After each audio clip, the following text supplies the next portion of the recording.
If you want to follow along, I recommend this dbfiddle website. It's a free website and you don't even need to create an account.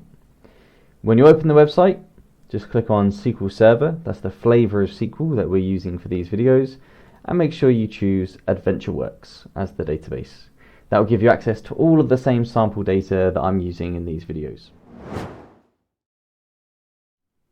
It's time to start talking about how to aggregate data with SQL.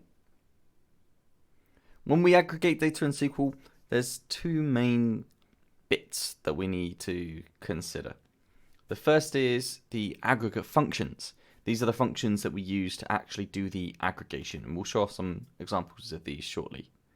And the second part is the group by special word.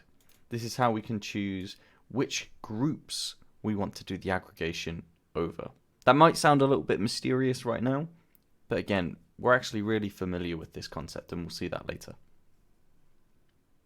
But let's start off with the aggregate functions. What can we do with these?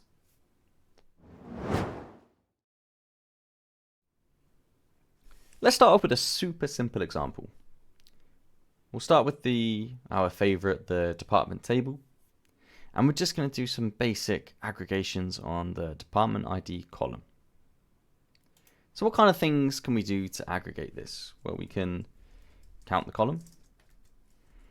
We can use there is the count function and the count a function. Since this is a number, we'll use the count function. We'll do that one. We can sum the column. Let's sum the column. We can average the column. Average. So let's average the column.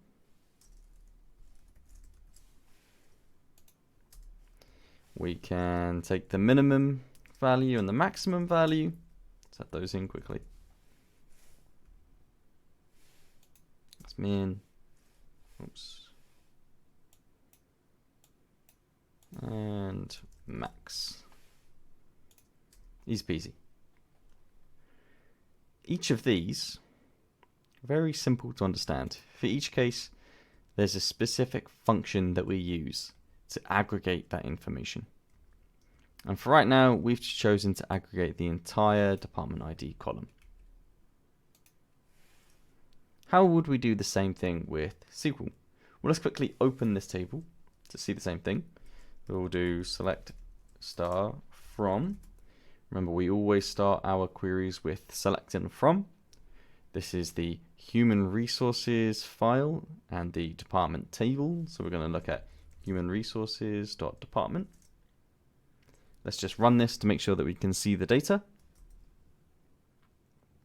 We certainly can.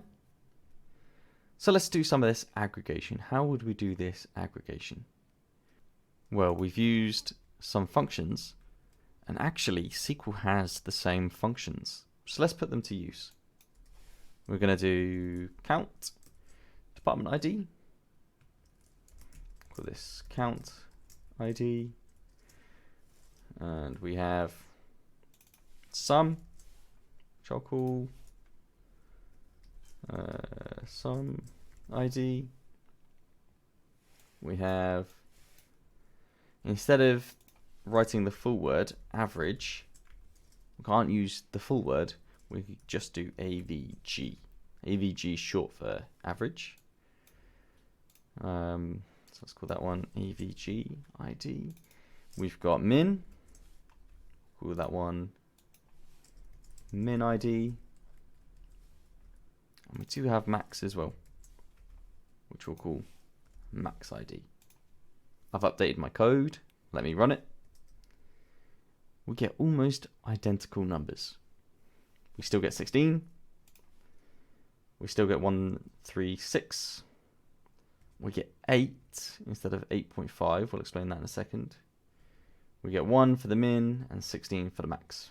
Perfect.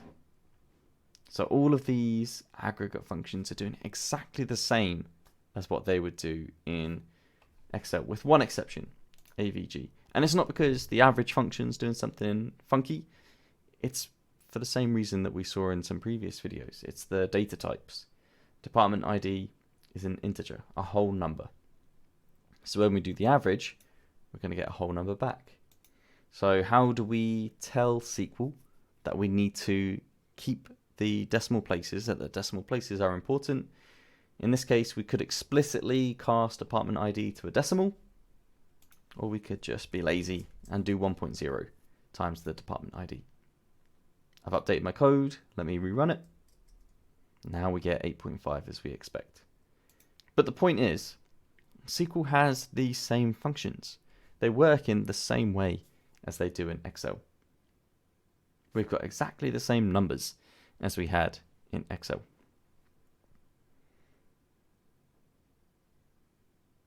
Now, this is a bit of a silly example, so let's move on to a slightly better example.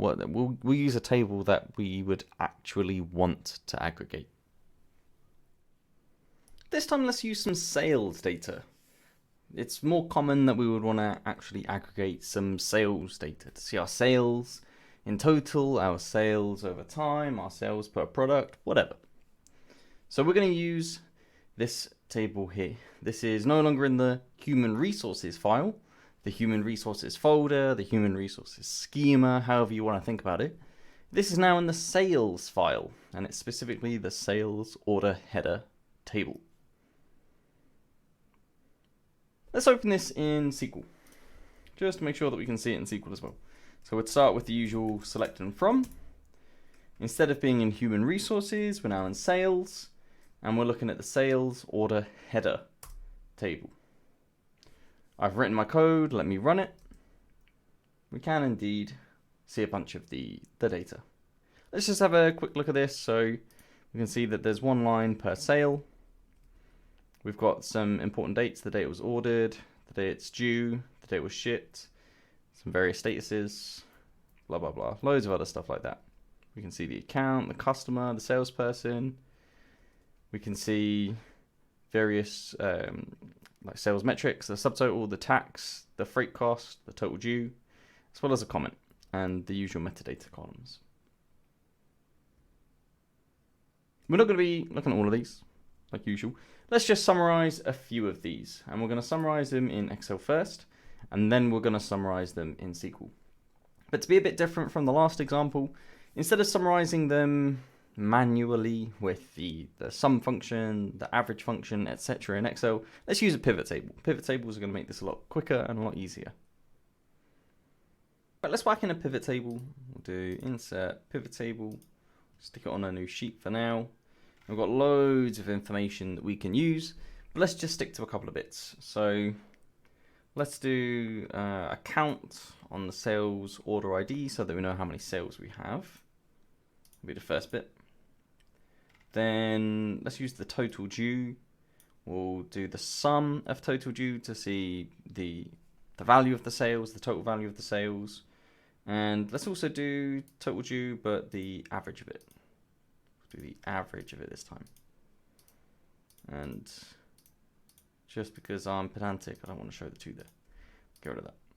So we've got the count, the total number of sales, the sum of sales, the average sale value. Let's also do some things with the order dates.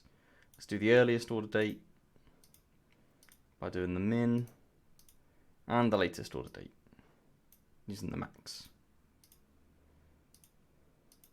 So here we go. These are my 5 aggregates that I'm doing. And we covered earlier why this is happening. It's treating these like numbers. Let's just go ahead and format these as dates. Here we go. So what is this telling us? Right from the get-go, we can see that we've had just over 31,000 sales with a total sales value of, I think that's 123 million. An average sale value of 4,000, and our earliest sale was on the 31st of May 2011, and the latest sale was on the 30th of June 2014. So this is some good top-level statistics. This is some good high-level stuff for us to know about. Let's get the same thing with SQL. We're going to do exactly what we did in the last example. So let's do a count of sales order ID. We'll call that total Now call it total rows. We'll call it total sales. And then we'll sum the total due as sales. We'll do this total sales value. Then we can do the average. Remember, average is AVG of total due. Now, are we going to need the 1.0 times this? Well, let's take a quick look at total due. It's towards the end. Total due already has a decimal. So we don't need to put the 1.0 multiplied by total due in. We don't need this part because SQL already knows that there's going to be some decimals going on. So actually, we can ignore that. So let's do this as the average sales value. Then we want the min of the order date. We'll do this as first order date, and finally max order date as the last or latest order date. Here we go. Exactly the same functions that we saw in the last example. Now we can't just spin up a pivot table in SQL using some fancy buttons. We still need to be explicit about using these functions. But let's see what these give us. So I've updated my code. Let me run it. We get the same information. Just over 31,000 sales, 123 million in sales, just under 4K average value, with the earliest ones being 31st of May 2011 and the last one being 30th of June 2014. Easy peasy. So we've just replicated exactly what we've done in SQL with the pivot table.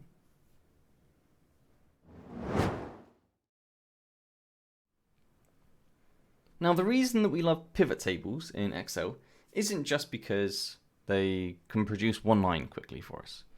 It's because they can produce these aggregates over certain groups. Let's see this in example. Let's see this in practice. So if we open up the field list, we've got lots of things that we can aggregate by. Let's say we want to aggregate by the online order flag, whether the order was placed online or not. I'm just going to drag that into the rows. And here we go. It's already done all of the aggregates for us, split by the online order flag. And one of the nice things about pivot tables, it's also whacked in a grand total for us as well. This is the power of pivot tables. It's that we can do these aggregates so quickly and so easily. Can we do the same thing with SQL? Of course we can. This is where we're going to use the special words group by. Let's do this in SQL as well. So we see that we've got the online order flag in the output. So we're going to need online order flag in our output as well. But the other thing that we're going to need to do is use the group by special words. So this is how we tell SQL that we don't just want to do this aggregation, but we want to do it over whatever column or columns we specify. We want to aggregate it by a particular column, in this case the online order flag. So I've updated my code, let me run it. We get almost the same output. You see the counts are the same, but we're not getting the grand total line.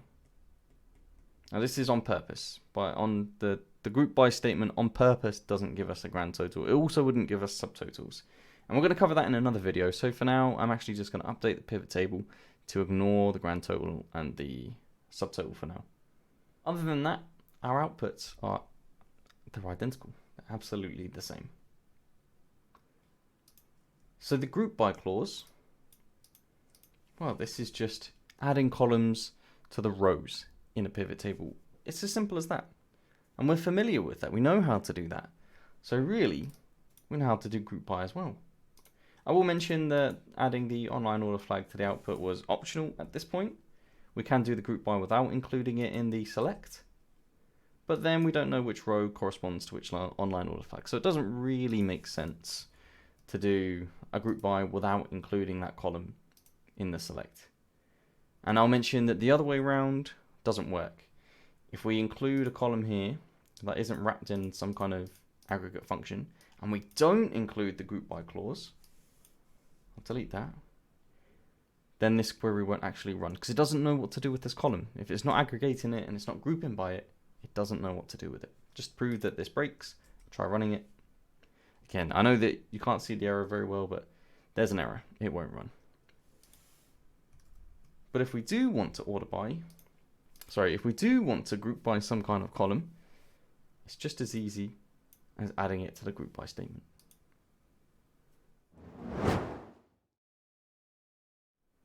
How about grouping by multiple columns, aggregating by multiple columns? So far we're aggregating by the online order flag. Let's say we also want to aggregate by, let's check the field list again. Let's say we want to aggregate by the territory ID as well. We'll just drag that to the rows. That's how simple it is to do in Excel. And now all of our aggregates, our count, our sum, our average, whatever, it's per combination of these values. Of course, it only shows false at the top or true at the top, but all of these are also online order flag false, and all of these are also online order flag true. So we can easily see the breakdown of all of our sales information by these two columns. How would we do the same thing with SQL? Well, we just do exactly what we did with the online order flag. We'll add in the territory ID to our select, and we'll add it to our group by as well. I've updated my code, let me run it. We get the same output, more or less. It's put these in a slightly different order. So let's also just whack in an order by, so that we know that our order is going to be consistent with Excel. I'm just going to order by the same two that we're grouping by. I've updated my code, let me run it. Now here we go. So we get exactly the same numbers. So super easy to extend a group by statement. Just add more columns to the group by. That's all it is. In the same way that extending a pivot table in Excel is just as simple as dragging more columns to the rows. If we really wanted to get the Excel pivot table to look a bit more like the SQL group by output as well, then we can actually ask Excel to put false in all of these cells and true in all of these cells just by going into the settings. I'm on Excel Online, so my settings look slightly different, but there'll be settings somewhere if you're using the desktop version. I'm just going to change the item labels in layout to repeat. And now this really does look the same.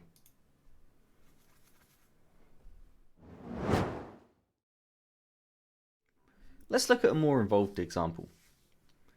So this is an example of a real report, a real pivot table that you might actually have at your work, or some equivalent to this. This time we're looking at the total sales, the value of the sales, but we're doing it over time.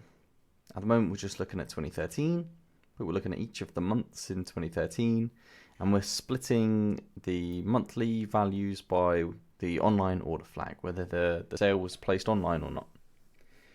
Now, just a little FYI, at the time of recording, I'm using Excel Web, and Excel Web doesn't have the option to group dates in a pivot table, so I've had to explicitly add the order year and the order month, rather than just being able to piggyback off of the order date.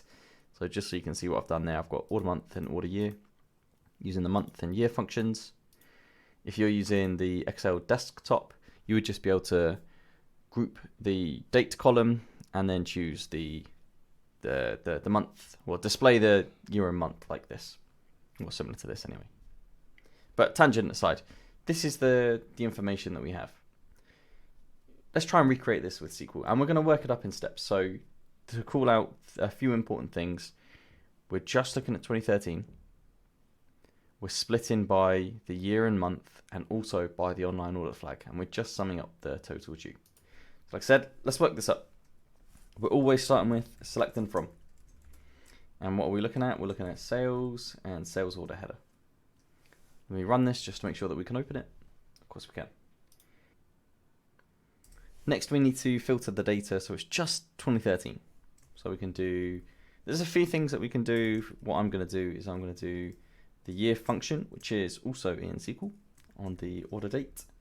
And I'm going to pick just those whose year is 2013. We give this a run. Now the order date is indeed 2013, or the ones that are in 2013. Now, we are going to want the order year in the output. We don't have it yet, so how do we get this? Well, we just do year of order date. Similarly, we want the order month, which do the month of order date. Month is also a function in SQL Server. We also want the online order flag, so let's whack in the online order flag. And finally, we want the sum of total due. Now, just before we do the sum, let's make sure that we can see this information. So let's just run the query with these 4 columns just to see what it looks like. Yep, this is indeed the information that we want. So we'll put the sum back. We'll delete the total due column that we don't need anymore. Now we want to add the group by. We're grouping by the first 3 columns. I'm going to get rid of this, get rid of this. And for good measure, let's also order by them too. So now let me give this a run, see what we get. Now we're getting exactly the same output. I appreciate the, let's sort out the decimal places in the Excel one. We'll do 4 decimal places just like in SQL. Here we go. That's a bit easier to compare now. So we can see that the numbers really are the same. We have indeed produced exactly the same output. Let's also give this a name, say sum total due. Always good practice to give them names. At this point, you may be wondering, well, can I not just write order year here and here and order month here and here? My program's telling me, no, we can't. But we mentioned in the order by video that order by is special. Order by is the only one, really, where you can reuse names. Otherwise, in pretty much everywhere else, you need to reuse either the underlying column or the calculation that you've used. This is the case for quite a lot of the SQL flavors. So, default to doing this, unless you're using a SQL flavor that you know allows you to reuse the renames that you've done in the select. It's a bit annoying, but it's what it is. Now, I'm not really a fan of splitting by year and month. I'm not a fan of putting them in 2 separate columns. So we can actually combine them by reusing that format function that we saw in an earlier video. This time I'm going to format the order date to be year first and then month. Remember, for months we need capital M's. I'm going to call this one order year month. That means that I can then get rid of the separate year and month columns, separate year and month calculations, and just use the format instead. I've updated my code, let me run it. We get the same values output. It's just now the year and month are together in one column. So which one you choose is totally up to you.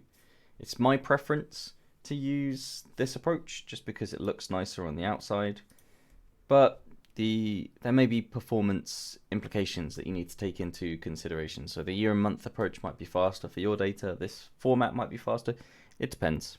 But my preference is generally this one.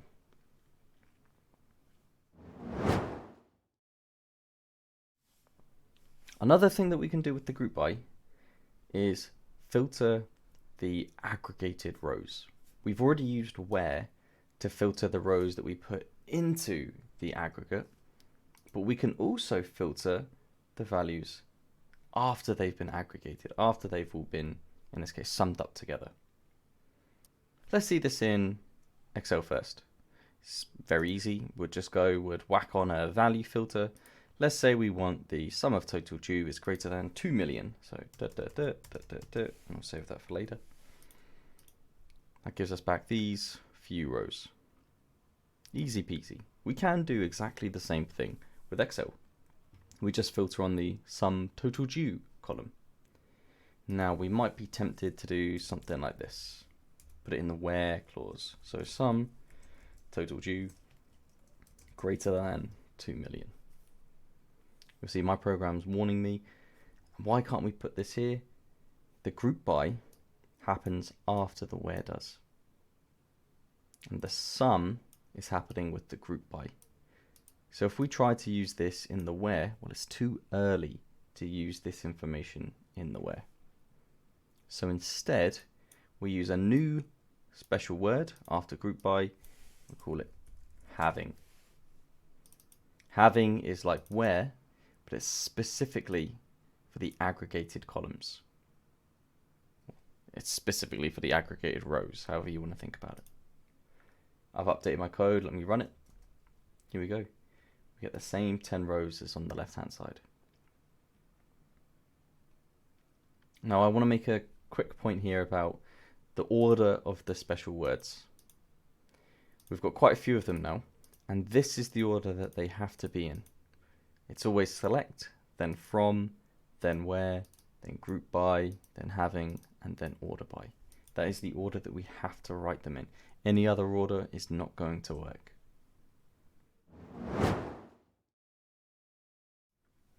Let's briefly touch on the 3 different ways that you can use the count function for aggregation. So far, we've just been looking at count of a column. That's all we've been doing so far. It's one of the most typical ways to use the count function. But there's actually 3 really different ways of using it. And it's important to know the 3 different ways so that you can make sure that you use the right one for what you're trying to do. So on the left-hand side, I've written the SQL logic that we've used on the right. And on the right, I've run it just so that we can see what the output are. So the count star is this one, count salesperson is this one, count distinct salesperson is this one. So what's going on here? Well, I've written up some Excel formulas to also try and explain what's going on, to try and replicate what the SQL counts are doing with the Excel functions that we're familiar with. So count star, this just counts the number of rows. That's all it does. And that's why we don't need to specify a column, because it doesn't matter what the column is. It just counts the number of rows. What that be equivalent to? Well, that would just be equivalent to using the rows function. That just tells us how many rows there are. We can see that in the sales order header table, using the count star then tells us that there's 31,465 rows. Next up is the way that we've been using it so far, count of salesperson ID. Now why is this one 3806? It's because this one specifically counts the number of non-null values. Count works for both numbers and text in SQL, and in both cases it's counting the number of non-null values. So that's just like doing count like normal in Excel as well. You can see that both of them 3806. And finally, there's the count distinct option, which is fairly intuitive. Just count the number of distinct values there are in that particular column. So in this case, it's saying that there's 17 unique salesperson IDs. And the way that we would redo this calculation is by doing count of unique on that particular row, or that particular column, sorry. So again, 17 in Excel, 17 in SQL. Make sure you use the right count for your specific case. Do you just need to know how many rows there are? Use count star. Do you need to know specifically how many non-null rows there are in a particular column? Count that column. Do you just need to know how many distinct values there are on a column? Count distinct.